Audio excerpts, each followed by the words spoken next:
Grand Rising, and welcome to Early Bird Tea with your girl Rachel Listens. I'm here to deliver your motivation devotional. So I hope you're ready. You know, it's Early Bird Tea. Get you some tea. Get right. Whether you're in the car, whether you're walking, whether you're doing whatever you're doing, we're here to deliver this motivation devotional. And I hope you receive it, okay? I hope you receive it. I think God wants you to receive it. You know. Anywho, we are on day 5 of Joy in the Rising. Joy in the Rising. Joy in the Rising. And I'm here in the rising with a smile on my face, feeling all the joy. Okay, so I hope you're ready to receive this. I hope you is ready. That hair is not going to play with me today. Not today. Whew. Okay, so the recommended reading is 1 Timothy 6:17-19 and Psalms 16:11. Okay. So we're going to start at 1 Timothy. Welcome. 1 Timothy 6:17 says, "Teach those who are rich in this world not to be proud and not to trust in their money, which is so unreliable. Their trust should be in God, who richly gives us all we need for our enjoyment. Tell them to use their money to do good. They should be rich in good works and generous to those in need, always being ready to share with others. By doing so, they will be storing up their treasure as a good foundation for the future so that they may experience true life." It doesn't say they should be storing their good deeds up so they can reach the gates of heaven. It says that they should be storing up their treasure as a good foundation for the future so that they may experience true life. True life. Do you know what true life is? We're going to talk about true life today. Let's talk about it. Psalm 16:11 says, the Psalm of David, "You will show me the way of life, granting me the joy of your presence and the pleasure of living with you forever." Not for today, not for tomorrow, not for a week, not for a month, but forever. Ooh, I like that a lot. Okay, forever, baby. Empty. Day 5. Have you ever noticed that gold sparkles in the light, but it's cold in your hands? About a year ago, this is this person's story, Tauren Wells.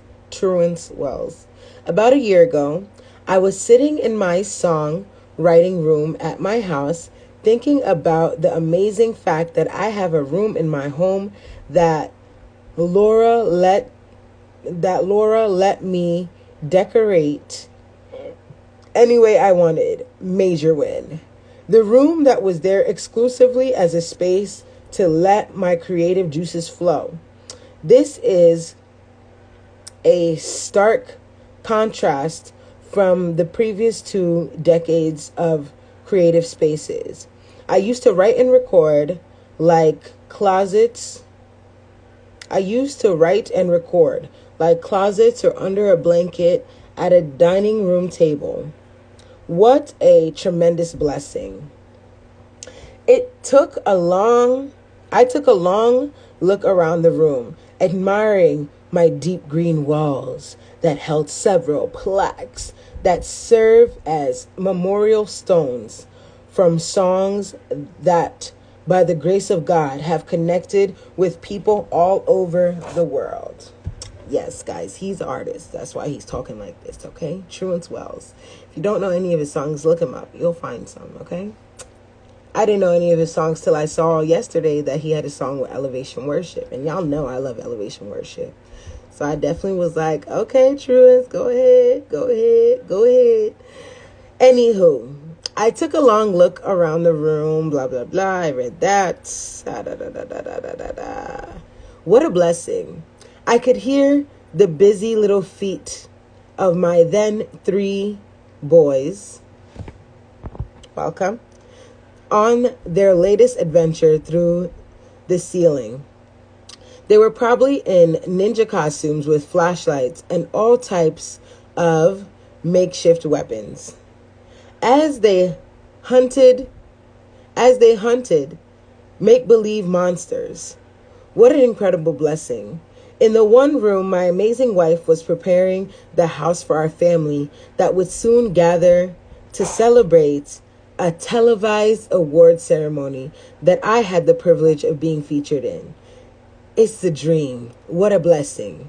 I went over to the upright piano, the same piano I started the song Hills and Valleys on just a few years back.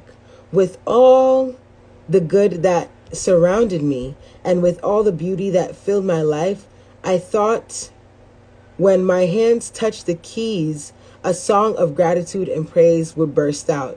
But the words that flowed over a simple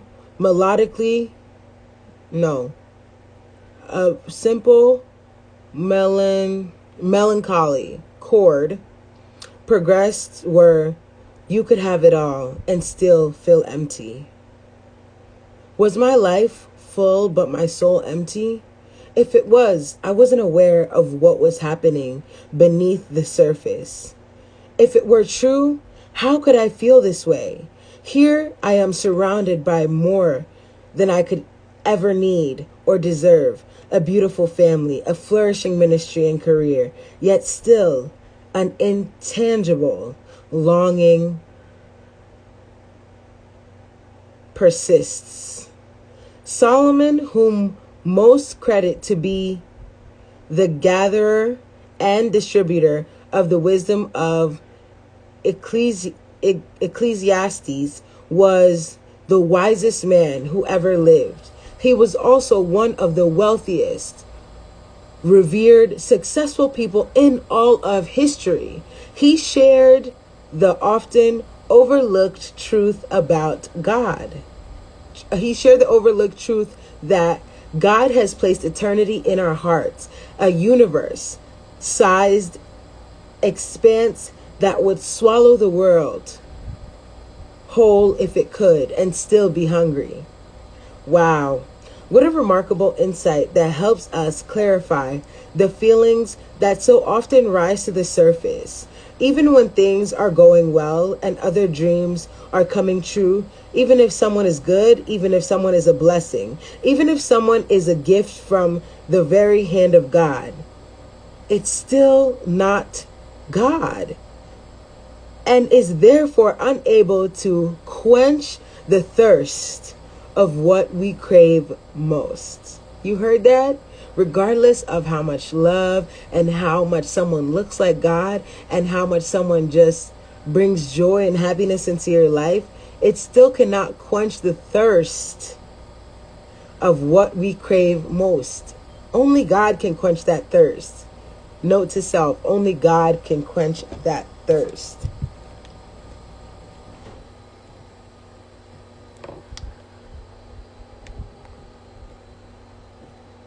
Sorry.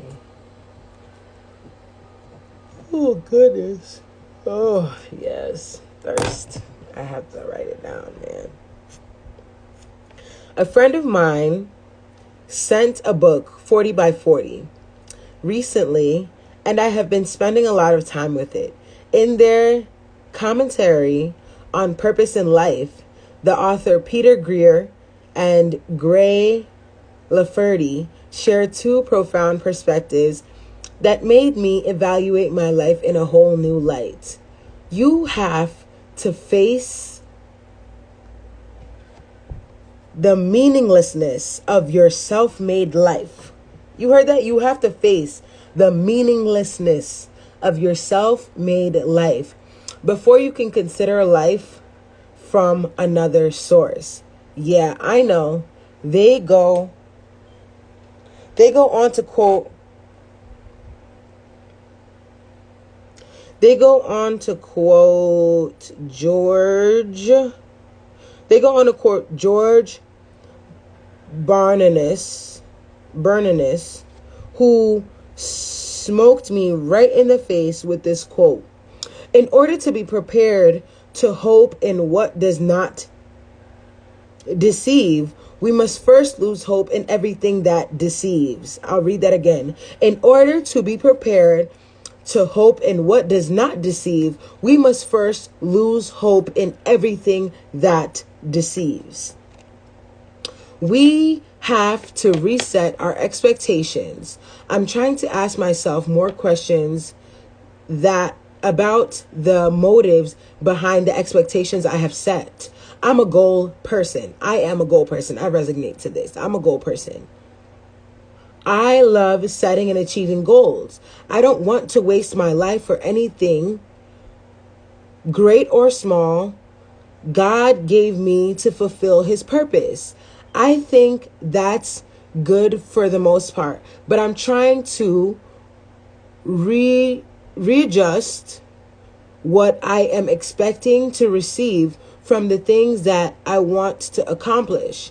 I know, as I'm sure you know, only God can satisfy the soul. So I have to ask, what am I expecting from my wife, from my kids, from my job, from my ministry, from my advancement, from my life on earth? Ooh. He said a word that's been ringing everywhere, because I just surround myself with people who are aligned with who they are and who are like-minded. Before I get into it, let me get that out the way. Let's talk about expectations. Let's talk about expectations.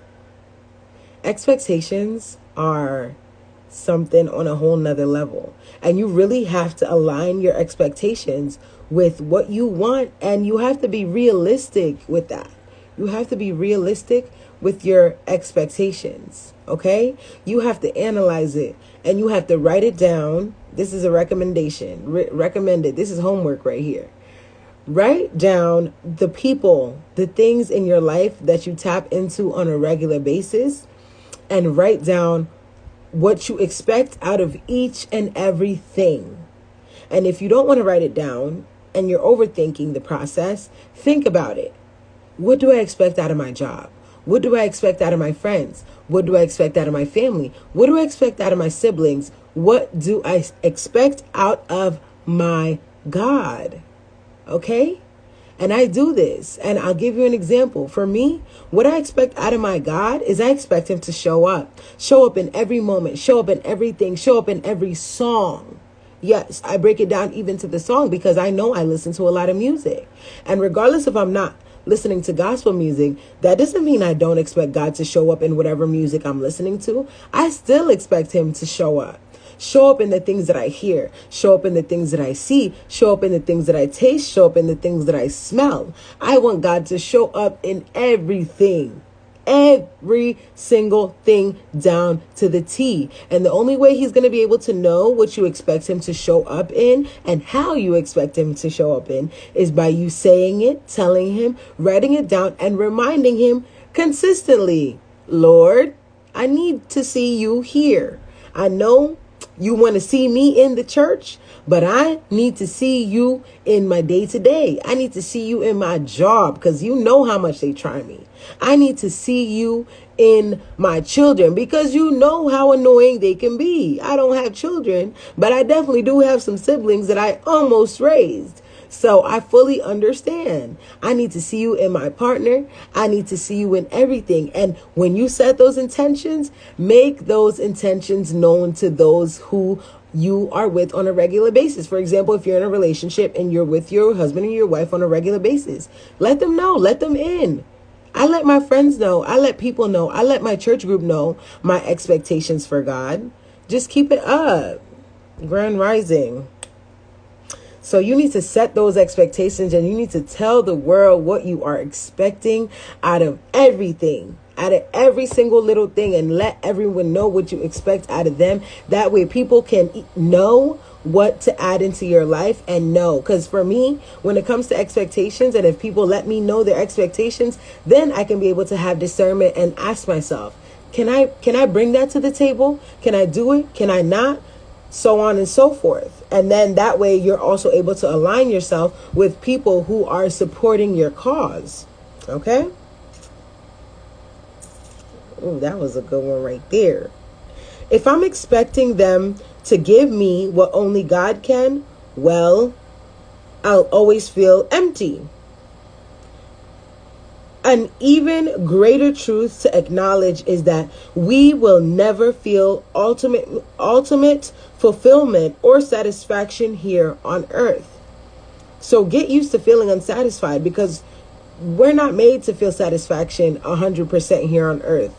Maybe 99%, maybe 95%, maybe even 98% or whatever, however you feel. But once you come to the truth that you're not going to get full ultimate fulfillment on this earth, you'll be more at peace, because you're going to stop expecting to be fully fulfilled by this world when it's not here to fully fulfill you. Okay? We need to stop setting ourselves up for failure. Okay? We need to really stop. And when I say we, I mean me. We need to really stop setting ourselves up for failure, because when we put our expectations in places that they do not belong, we set ourselves up for failure. And you need to be honest with yourself.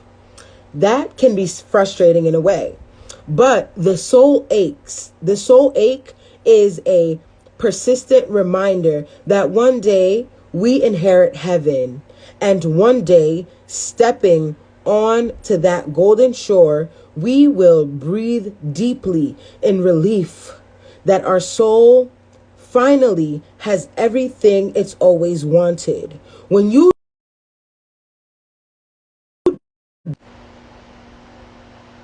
good? Sorry, my alarm went off. When you don't even know what you're living for, it's the questions that tell you there's something more. The questions: why do I feel like this? What's going on? Why do I feel like I have everything but I still feel empty? What's happening? What am I missing? What am I overlooking? What am I not understanding? That right there shows you that there's more. And from God, there's always more. And once you take those questions to Him, He will show you. He will provide. He will come through. And He will do what He do, okay? So it would be unfair not to share, as you already know. Send this to everybody that you could possibly know, because you know they need this. You know they need this morning motivation, okay? I love you. I appreciate you. And I look forward to seeing you tomorrow. Have a great, blessed, beautiful day. Sincerely, I mean that. Have a great, blessed, beautiful day. And do what you got to do to get closer to your purpose, to get closer to your God, to get closer to your intentions, to get closer to being unapologetically yourself, baby. That's all you got to do every day. That's what I aim to do on a regular basis. That's why I come here and I say these things, so that I can later in the future, when I need encouragement, I can go back and I can receive it. I can receive it. And I receive it in this moment. So thank you just so much for being here. Whoo, I feel good. I feel good. I feel good. I gotta go. I love you. Stay blessed, stay beautiful, and dare I say, stay sexy, okay? Have a blessed, beautiful one, okay? Toodles.